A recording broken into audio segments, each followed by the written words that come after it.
Good day everyone. Today, I will be presenting our hypothetical labor organization called the Nabotas Transportation Union.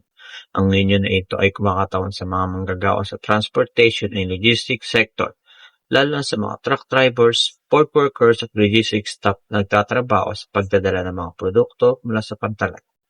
Ang union na ito ay nag-ooperate sa isang kumpanya na tinatawag na Nabotas Arbor Logistics Corporation na matatagpuan sa Nabotas at nakatuon sa Transport at Cargo Delivery Services.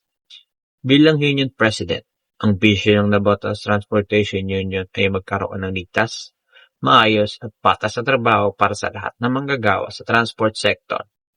Layunin namin magkaroon ng working environment kung saan ang mga empleyado ay may proteksyon, respeto at sapat na benepisyo. Samantala, ang mission ng union ay protektahan ang karapatan ng mga manggagawa, tiyakin ang kanilang kaligtasan sa trabaho at makipag-ugnayan sa kumpanya upang mapabuti ang sahod, benepisyo at working condition ng mga miyembro. May kita sa official union logo ng buong pangalan ng Nabotas Transportation Union at estimated date 2026 na kumakatawan sa taon kung kailan itinatag ang union. Ang maroon na kulay ay simbolo ng lakas at pagkakaisa ng mga manggagawa. Ang gold ay sumisimbolo sa pag-asa at magandang kinabukasan at ang blue ay kumakatawan sa dagat at pantalan ng Nabotas.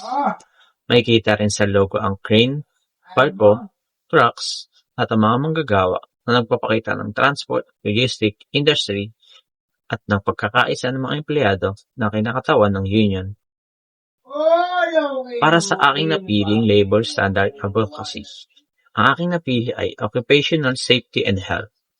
Mahalaga ito dahil ang mga manggagawa sa transport sector ay maaaring makaranas sa aksidente, pagod sa mahabang oras sa trabaho at panganib sa pagbubuhat ng mabibigat na kargamento.